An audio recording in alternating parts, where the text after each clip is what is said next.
بسم الله الرحمن الرحیم. السلام علیکم. بیا هم وینډوز 8 کلاس ته خره لاس په دې هیله چې راته روغ جوړ او د صحت کلمو پر تن وي. په نننۍ ویډیو کې موږ د ماوس موضوع تر بحث لاندې نیسو چې آیا څنګه کولی شو د ماوس په پراپرټیز کې تغیر راولو. نو د دې پوښتنې د ځواب لپاره ځو د عملي کار په طرف. د عملي کار ته د تګ لپاره لومړی په کنټرول پینل باندې ډبل کلیک کوو. کنټرول پینل د خلاصېدو وروسته راځو ماوس برخه انتخابوو. نو د انتخاب وروسته به موږ ته د ماوس پراپرټیز کوم وینډو چې د کومه برخه شته دا به موږ ته خلاصه شي. د لومړۍ طریقه شه دوهمه طریقه دغه د چې په ډیسکټاپ باندې رائټ کلیک وکړئ او پرسونلایز ته لاړ شئ. دا چې په تیره ویډیو کې موږ سکرین سیور او همدارنګه چینج ډیسکټاپ آیکنز تر بس لاندې نیولي وو، نو اوس وار د چینج ماوس پوینټرز دی.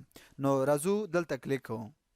اوس راځو دلته تاسو ګوره مختلف ټیبونه دي. موږ لومړی راځو باټنز ټیب باندې غږیږو چې آیا څنګه کولی شو موږ د خپل د ماوس د رائټ کلیک او د لیفت کلیک ترمنځ کومې وظیفې چې رائټ او لیفت کلیک ته سپارل شوي دي څنګه موږ کولی شو دغه سویچینګ وکړو. یعنی د رائټ کلیک وظیفه څنګه کولی شو لیفت کلیک ته وسپارو او همدارنګه د لیفت کلیک دنده څنګه کولی شو رائټ کلیک ته وسپارو. نو تاسو لومړی په دې ځای کې کتلی شئ کله چې زه یو شی سلیکټ کوم یا په یو شي باندې کلیک کوم نو دغه وظیفه د لیفت کلیک دی. زه چې کله دغه ټینس سلیکټ کوم نو زه به لیفت کلیک کوم، او یا زه که چیرته وغواړم دغه ټول سلیکټ کم نو زه به لیفت کلیک ونیسم او له هغې وروسته به سلیکشن سټارټ کم، یعنې هغه برخه چې زه غواړم سلیکټ کم همدې خواته به زه حرکت ورکم. نو ما به د حرکت په جریان کې لیفت کلیک نیولی وي، او کله چې وغواړم د سلیکشن نه وروسته همدغه فعلونه یا همدغه آیکن زه له دې ځای بل ځای ته انتقال کم نو ما به بیا هم لیفت کلیک نیولی وي او زه به بیا حرکت ورکوم. خو اوس غواړم چې دغه د لیفت کلیک دنده رائټ کلیک ته وسپارم. نو د رائټ کلیک د سپارلو لپاره تاسو باید په دې ځای کې چیک ولګوئ. نو کله چې تاسو چیک ولګولو په دې ځای کې تاسو ګورئ چې دغه شین رنګ به رائټ کلیک ته واوړي، یعنې رائټ کلیک ته به د لیفت کلیک دنده وسپارل شي. اوس کله چې زه غواړم چې زه دغه آیکنز سلیکټ کم، دغه فایلونه زه سلیکټ کم، نو د سلیکټ لپاره زه اوس باید رائټ کلیک ونیسم او له هغې وروسته زه باید سلیکشن وکړم، او بیا چې کله زه دې ته حرکت ورکوم نو که چېرته زه لیفت کلیک ونیسم نو زه اوس لیفت کلیک ته فشار ورکوم. تاسو تغیرات ګورئ. کله چې زه لیفت کلیک ته فشار ورکوم نو ماته پاپ اپ منیو خلاصېږي. نو دا چې ما د لیفت کلیک دنده رائټ ته سپارل دی نو زه باید رائټ کلیک بیا هم ونیسم. راځم بیا سلیکشن کوم. سلیکشن مې وکړو نو ما د سلیکشن په وخت کې رائټ کلیک نیولی و. اوس که چیرته وغواړم دې ته حرکت ورکوم نو زه باید رائټ کلیک بیا ونیسم او دا بیا راولم خپل ځای ته. نو دغه کار د سویچ پرایمري اینډ سیکنډري باټنز و. دوهم راځو ډبل کلیک سپیډ ته. د چې که چیرته موږ دغه برخه یا سلو انتخاب کوو یا فاست انتخاب کوو ممکن وظیفه به ترسره کړي، خو کیدای شي تاسو دغه د ډبل کلیک سپیډ او د سلو سپیډ او فاست سپیډ کیدای شي تاسو محسوس نه کړئ. نو هر وخت تاسو باید د فاست انتخاب وي تر څو په ډېر تیزۍ سره تاسو کله ډبل کلیک وکړئ هغه فولډر تاسو ته خلاص شي. په دې کې تاسو کتلی شئ که چې زه سلو انتخاب کوم په دې فولډر باندې لایو پریویو دی دلته تاسو لیدلی شئ، دې باندې ډبل کلیک کوم دغه د خلاص شولو. او که چې فاست انتخاب کوم نو ممکن د سلو په نسبت یو څه تیز خلاص شي او هم تیز بند شي. نو دغه تغیرات دي کله چې تاسو سیټینګ کې تغیرات راوستل تاسو له هغې وروسته بیا په اپلای باندې کلیک کوئ تر څو هغه تغیرات اپلای شي. دریمه برخه کلیک لاک دی چې آیا څنګه کولی شو موږ یو فولډر او یا یوه وینډو په ماوس پوینټر پورې ونښلو. نو د دې لپاره چې یو فولډر یا یو آیکن یا یو شکل یا یوه وینډو په یو ماوس پوینټر پورې ونښلو نو تاسو باید دلته چیک ولګوئ، له هغې وروسته اپلای. نو اوس راځم غواړم چې دغه وینډو په ماوس پوینټر پورې ونښلوم. تاسو باید په دغه وینډو په دې ټایټل بار باندې لیفت کلیک وکړئ او یو څه ونیسئ، هم د لیفت کلیک ته یو څه فشار هم ورکړئ تر څو دغه لاندې وینډو چې کومه ښکارېږي تاسو دغه پسې ښخه شي. نو اوس مې کلیک ونیولو، اوس مې پرېښولو. تاسو کولی شئ چې دې ته هر ځای ته چې وړئ انتقال یې کړئ. همدارنګه غواړئ دې ځای کې دې راشي نو همدا لیفت کلیک بیا ووهئ نو دا به په دې ځای کې کېښودل شي. که چېرته غواړئ چې مقصد دغه د کمپیوټر آیکن په ماوس پوینټر پورې ښخ شي نو کلیک وکړئ او د یو څو سیکنډه 2-3-5 سیکنډې ونیسئ، له هغې وروسته بیا کولی شئ حرکت ورکړئ. نو کوم ځای کې چې غواړئ هغه ځای ته یوسئ او دلته بیا لیفت کلیک وکړئ تر څو دې ځای ته راشي. خو دې ځای کې د چیک په لګولو سره د چیک باکس کې چې کوم ما کله چیک ولګول نو دلته سیټینګ برخه هم فعاله شوه.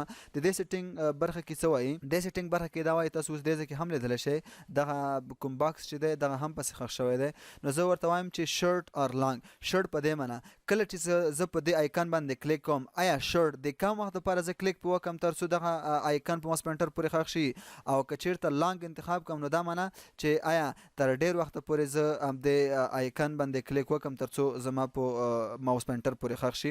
نو که چېرته زه شرټ انتخاب کوم نو راځم کلیک کوم او یو څو سکند نه سم 2-3 نو مستقیما ماوس پوینټر پورې خخېږي. او که چیرته لانګ انتخاب کم نو تاسو به هم وګورئ چې په دې باندې زه باید کلیک وکم او د شړ په نسبت یو څو سکند اضافه وخت ورکم ترڅو په ماوس پوینټر پورې خښ شي. نو دغه تاسو ولیدل چې خښ شو. له هغې وروسته اوکې خو زه اوس دغه بیا ټرن آن کلیک لاک چې دغه چک باکس چک لري کوم ترڅو به موږ له ستونزو سره مخ نشو. نو دغه اپلای کوم. دوهمه برخه چې د پوینټرز برخه ده. پوینټرز انتخابوم. تاسو لومړی د دې کې سکیم برخه ګورئ. په سکیم کې ملټیپل ډیزاینونه دي چې د کمپنۍ لخوا جوړ شوي دي. کله چې موږ په کمپیوټر کې کار کوو نو دغه د ماوس پوینټر شکلونه دي. په مختلفو وظیفو کې چې کوم ورته سپارل شوی دی مختلف شکلونه غوره کوي. تاسو ګورئ د دې کې لینک سلیکټ کله چې موږ تاسو لینک ته ځو د مثال په ډول زه راځم دلته دغه برخه زه خلاصوم. کله چې زه دې ځای ته راځم نو د لاس شکل غوره کوي. اوس که چې درته غواړئ چې نه د لاس شکل نه غوره کوي نو راشه دا ورته انتخاب کا. د خپلې خوښې آیکن چې ته کله ورته راوړې نو براوز باندې به کلیک وکړې. په دې ځای کې مختلف آیکنونه دي نو تاسو کولی شئ د خپلې خوښې آیکن ورته انتخاب کړئ.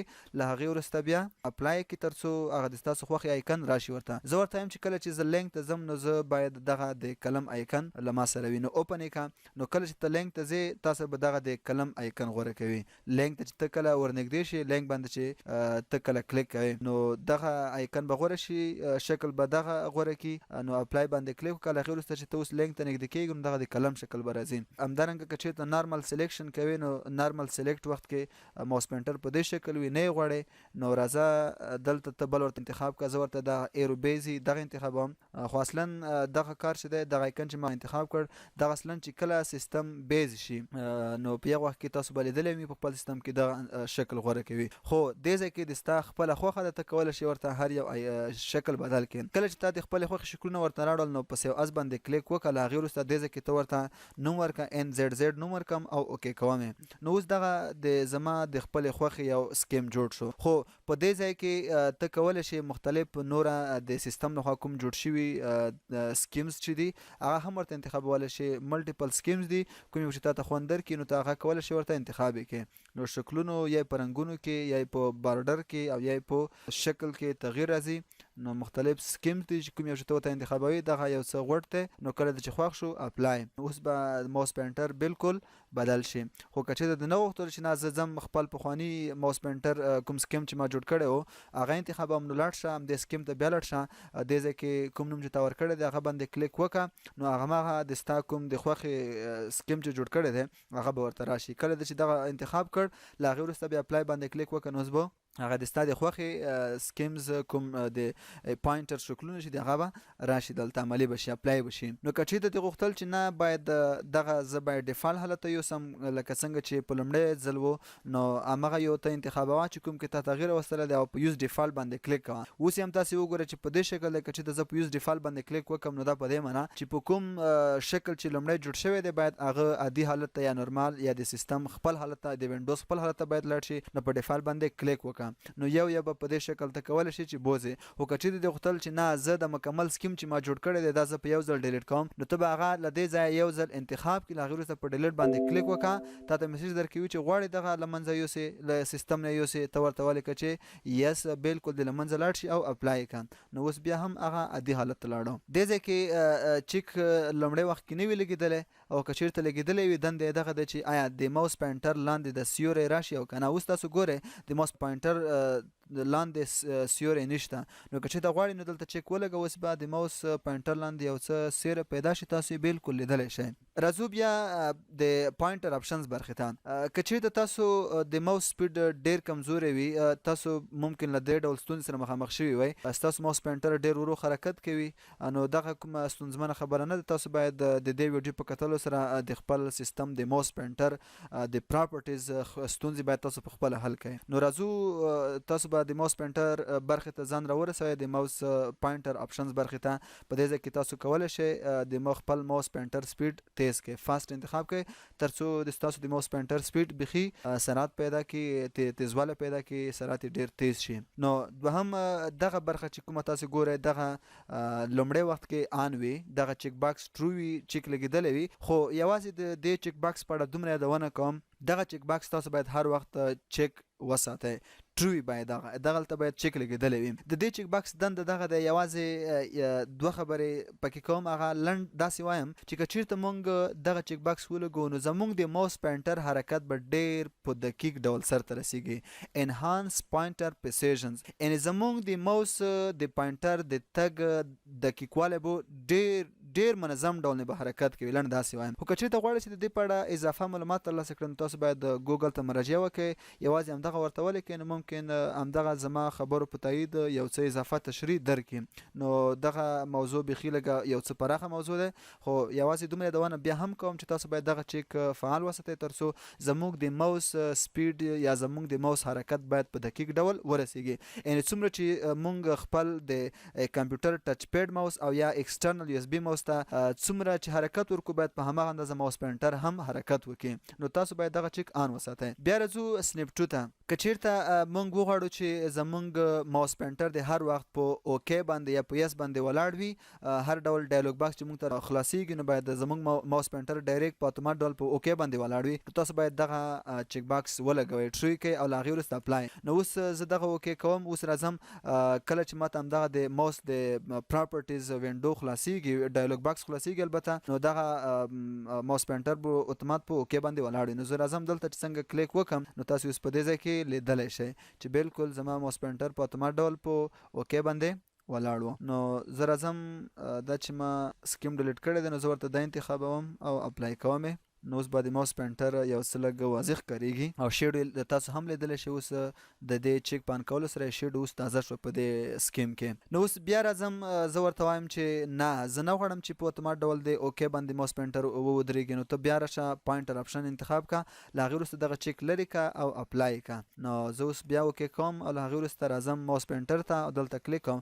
تاسو ولیدل چې ماوس پوینټر په همدې خپل ځای باندې پاتې شوی دی او که دې غوښتل نو بیا راشه دلته چیک ولګوه او اپلای.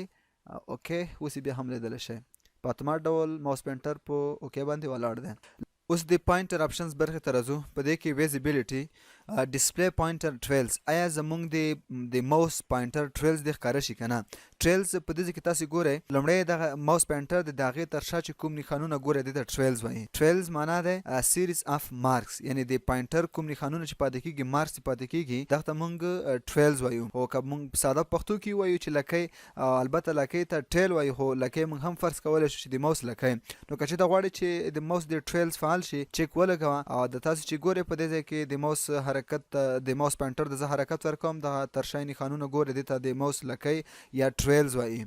نو دغه که چېرته نه غواړئ شرټ یې که بیخي اوس به ډېر کم شي او که چېرته غواړئ چې د ټریلز دی یا د نښانونه د ماوس پوینټر د زیات ښکاره شي نو اوس بیا ته کولی شي په دې لاین کې د ماوس پوینټر نښانونه دی یا ټریلز دی زیات ښکاره شي. او که نه یې غواړئ چې بالکل دې نه ښکارېږي نو چیک ترې لرې که. کله چې چیک لرې کړي یوازې ماوس پوینټر به ښکارېږي او هغه ټریلز یا چې موږ ورته په ساده پښتو کې لکۍ نه وویل نو هغه یې اوس نشته. که بیا دې غوښتل نو چیک ولګوه بیا تا ته د ماوس ټریلز یا هغه د ماوس نښانونه یا سیریز اف مارکس ښکارېږي. نو کله دې چې فعال کړل له هغې وروسته اپلای. په دې وخت کې که چېرته موږ چیک ولګوو نو دې چیک باکس دنده دغه ده چې کله چې موږ ټایپینګ کوو نو د ټایپینګ په وخت کې د زموږ ماوس پوینټر څنګه شي هایټ کېږي، د هایټ پوینټر وایل ټایپینګ. د ټایپینګ په وخت کې د زموږ ماوس پوینټر هایټ کېږي. د دې چیک باکس په لګولو سره لومړی وخت کې دغه چیک باکس نه وي لګېدلی نو په دې شکل وي، دغه هم نه وي لګېدلی او دغه هم نه وي لګېدلی نو په دې شکل وي. او له هغې وروسته تاسو کولی شئ په خپل پوینټر آپشنز کې تغییر راولئ. که چېرته زه دغه چیک ولګوم نو د ټایپینګ وخت کې به زما ماوس پوینټر پټېږي، هایټ کېږي به. او که چېرته هایټ شو بیا زه وغواړم چې ماوس پوینټر ته حرکت نه ورکوم خو باید زه د ماوس پوینټر په اړه معلومات ترلاسه کړم چې آیا زما ماوس پوینټر په کوم ځای کې قرار لري. نو تاسو باید دغه چیک هم ولګوئ. د دې چیک په لګولو سره او له هغې وروسته اپلای. نو تاسو اوس که چېرته ماوس پوینټر د مثال په ډول تاسو نه ماوس پوینټر ورک شو، تاسو ته پته نه لګي چې په کوم ځای کې به وي، نو د معلوماتو لپاره تاسو وغواړئ ماوس پوینټر پیدا کړئ او حال دا چې تاسو ماوس پوینټر ته حرکت هم نه ورکوئ نو تاسو باید کنټرول بټن ته فشار ورکړئ. نو تاسو ته به د ماوس پوینټر په دې ډول ښکارندویي کېږي کیږي چې ماوس پوینټر په دې ځای کې موقعیت لري. تاسو په دې کونجه کې لیدلی شئ چې دغه د ماوس پوینټر دلته موقعیت لري. نو دغه وظیفه د کنټرول بټن دی چې تاسو کله کنټرول بټن ته فشار ورکړئ نو دغه حرکت به ترسره کیږي. دا د دې نمایندګي کوي چې ماوس پوینټر په دې ځای کې موقعیت لري. بیا راځو چینج ماوس پوینټر برخې ته. له هغې وروسته راځو په دې ځای کې انشاءالله بله کومه موضوع نه دی پاتې شوی او که بیا هم په کوم ځای کې ستونزه وي په دغو درو ټیبونو کې نو له ما نه بیا تاسو کولی شئ ما سره اړیکه ونیسئ او نو زه به د ستاسو پوښتنو ته انشاءالله جواب درکړم. اوس راځو ویل برخې ته. ویل برخه کې دغه موضوع چې دی د ایکسټرنل موس پورې تړلی دی. مونږ د دې درس په مفهوم باندې ځان پوهوو خو تاسې د یو اس بي موس له لارې پریکټیکل وکړئ. دا چې زه له خپل کمپیوټر سره یو اس بي موس نه لرم، زما د کمپیوټر خپل موس دی، نو تاسو په دې باندې یوازې ځان پوه کړئ. لومړی که چې دغه اپشن مونږ انتخاب کړو دا په دې معنا چې که چیرته زه راشم نوټ پیډ پروګرام خلاصوم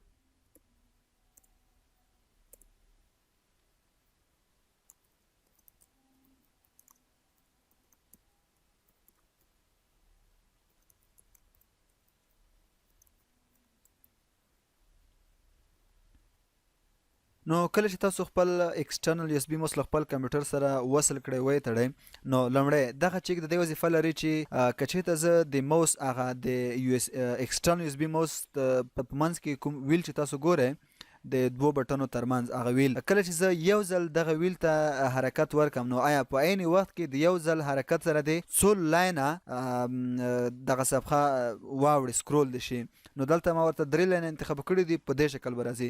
کله چې زه یو ځل حرکت موس په هغه ته ورکم ویل ته ورکم نو دا به درې لاینونه پورته خواته لاړ شي 2 او 3 یعنې دومره به دغه صفحه پورته ځي. که چېرته ته ورته د مثال په ډول ورته 15 یا 10 انتخاب کړې زه ورته 10 انتخابوم نو بیا به دغه د 10 لاینونو په اندازه صفحه پورته خواته ځي یعنی 10 لاینونه به تیریږي او له هغې وروسته دا چې لاندې نور لیکل نشته نو 10 لاینه به پورته ځي تا ته به 11 لاین ښکارېږي.